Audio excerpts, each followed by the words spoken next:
Bonjour à tous, il est 8h10, c'est la matinale RCF pour vous accompagner en ce début de journée. Alors que se tient aujourd'hui un conseil interministériel consacré à l'immigration, notre grand invité est ce matin le président d'une des plus anciennes associations, la CIMAD, une œuvre protestante qui depuis 80 ans agit pour défendre les droits des migrants, mais peut-être aussi pour défendre une certaine idée de la France. Christophe Delton, bonjour. Bonjour. Je l'ai dit, vous présidez la CIMAD. Ce mercredi est pour le gouvernement une journée de travail, donc sur l'immigration. Un certain nombre d'annonces vont être faites à l'issue de ce comité interministériel. Elles ont pour la plupart déjà été dévoilées. Alors comment accueillez-vous cette mobilisation du gouvernement sur cette question de l'immigration ? Depuis la loi qui a été votée et qui est entrée en vigueur en septembre 2018, à chaque fois que l'on parle immigration en France, nous sommes inquiets. Car c'est toujours un discours. Nous, c'est d'une manière générale l'ensemble des associations qui travaillent auprès des personnes migrantes. On est inquiet parce que systématiquement, c'est un discours de dénigrement ou de réduction des droits qui se met en place. Et donc, on est toujours inquiet. Et en l'espèce, on est évidemment, une fois de plus, inquiet, mais avec de justes raisons. En tout cas pour partie, puisque les annonces qui sont faites sont des annonces de réduction de droits encore des personnes. On va y revenir. Emmanuel Macron nous dit qu'il veut regarder l'immigration en face pour ne pas abandonner la question migratoire à l'extrême droite. Il a tort ? Il la met en avant, et il la met en avant avec souvent un discours qui finalement rejoint un peu les obsessions de l'extrême droite, et c'est ça qui nous inquiète, parce qu'en réalité on focalise sur les migrants un certain nombre d'interrogations sur le fonctionnement de notre société, et on désigne souvent un peu le migrant comme étant le responsable d'un certain nombre de maux de notre société.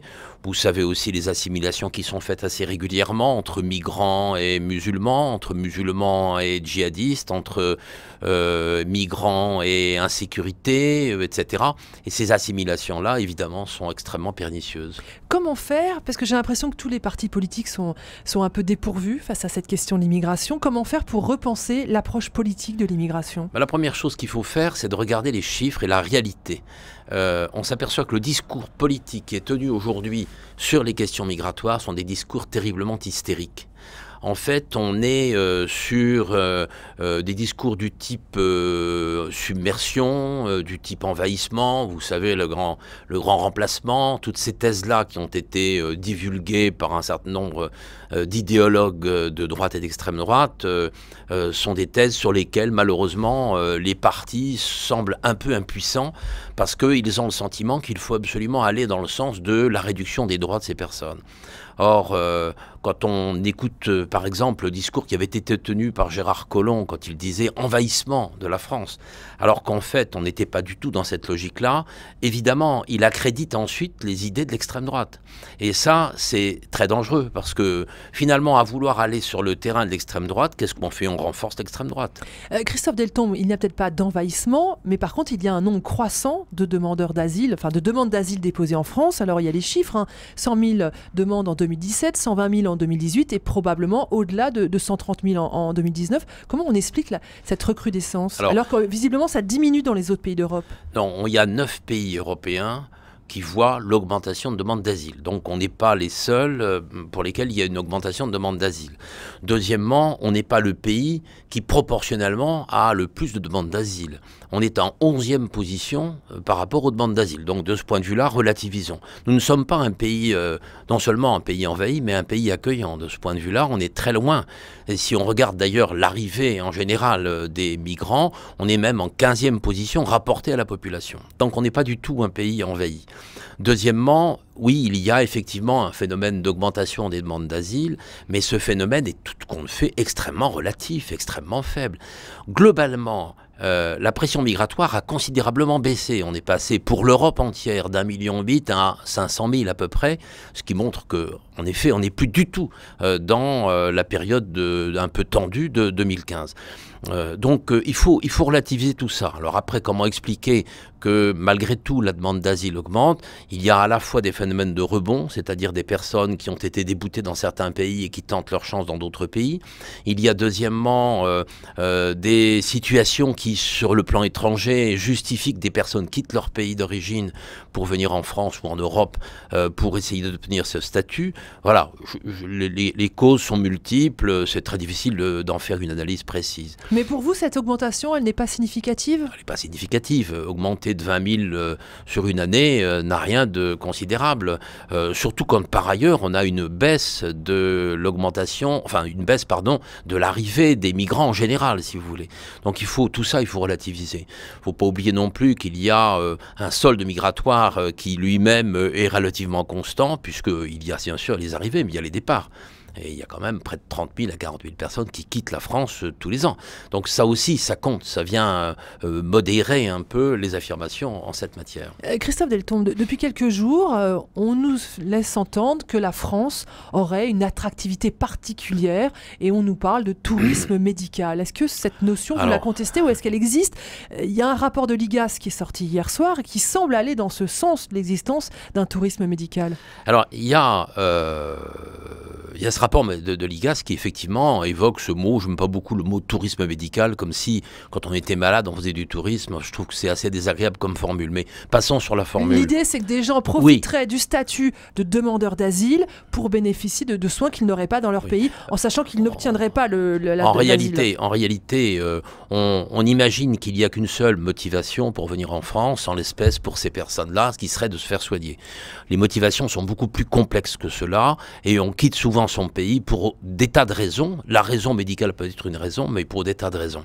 En réalité, c'est quand même marginal. Ça reste marginal. Et le rapport de l'IGAS ne chiffre pas le nombre de personnes qui pourraient ainsi profiter de ce mécanisme de tourisme médical. Ce serait quand même intéressant d'avoir des chiffres. Et c'est un peu regrettable que des mesures soient prises, ou en tout cas annoncées comme telles, vont être annoncées aujourd'hui comme telles, de réduction des droits à l'accès aux soins, alors même qu'on n'a pas les chiffres et qu'on ne sait pas ce qu'il en est. Donc là, il y a quelque chose d'une anticipation qui a plutôt un signal politique, si vous voulez.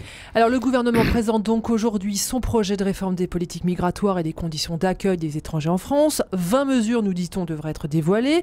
La mesure qui s'annonce la plus emblématique, c'est l'instauration d'un délai de carence de 3 mois pour les demandeurs d'asile avant de pouvoir bénéficier de la protection universelle maladie. Qu'est-ce que ça veut dire?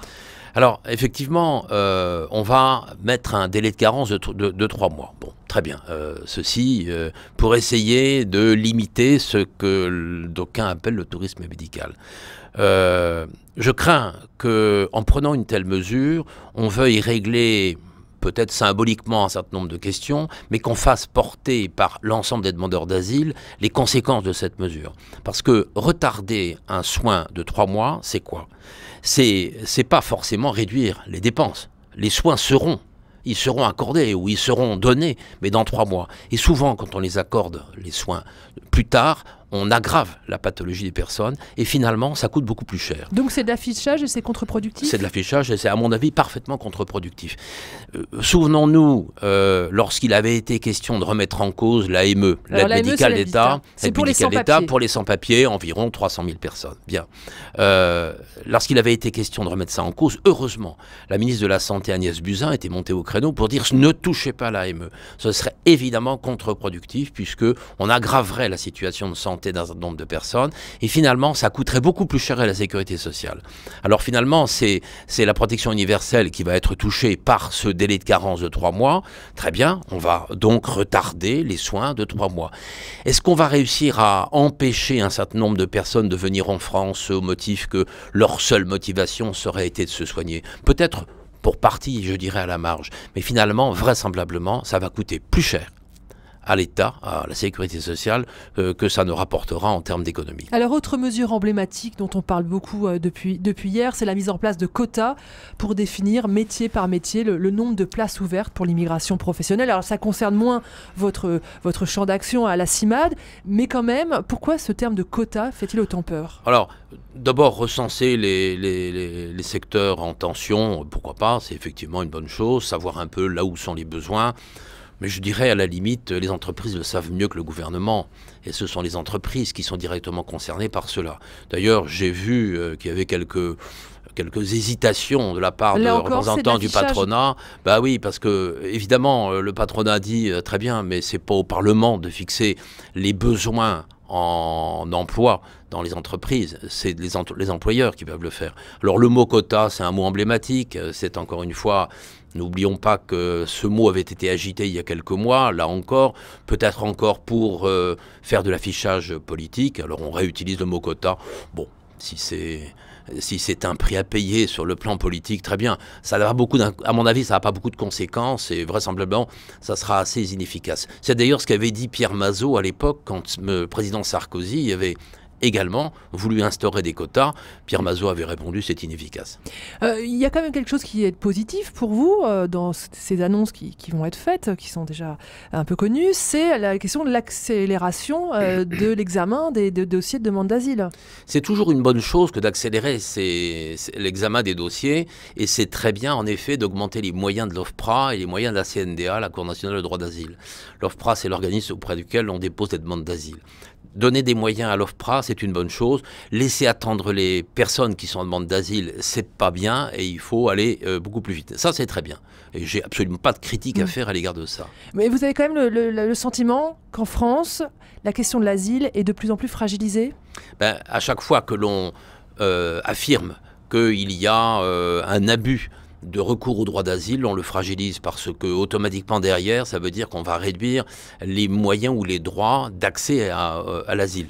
Vous prenez la protection universelle, ça touche les demandeurs d'asile et là on réduit leurs droits puisque l'accès aux soins va être retardé de 3 mois. Eh bien, on peut prendre encore le pari que d'autres mesures pourront être prises qui viendront réduire malheureusement les droits des demandeurs d'asile. Autre difficulté pour les demandeurs d'asile, depuis hier, la carte retrait de l'ADA, c'est l'allocation pour les demandeurs d'asile, c'est 6,80 € par jour. Voilà. Cette carte d'allocation ne sera plus une carte de retrait, mais une carte de paiement. Oui. C'est quoi le problème là ? Le demandeur d'asile, effectivement, perçoit 6,80 € par jour. Parce qu'il n'a pas le droit de travailler. Parce qu'il n'a pas le droit de travailler. En attendant d'avoir un statut. En attendant d'avoir un statut. Il a en plus 7,40 € s'il n'est pas hébergé. Il y a 50% d'entre eux qui ne sont pas hébergés alors que l'État a l'obligation de les héberger. Quoi qu'il en soit, ces sommes-là sont versées sur un compte. Ce compte donne droit à une carte qui est une carte, a priori, qui était une carte de retrait. On pouvait retirer de l'argent à partir de ce compte. Aujourd'hui, c'est plus possible.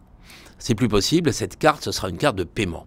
Une carte de paiement, ça suppose que les commerçants auprès desquels on va se rendre sont des commerçants équipés de lecteurs de ces cartes. Ce sont des cartes spéciales, des cartes particulières de règlement. Pourquoi avoir procédé à cela ?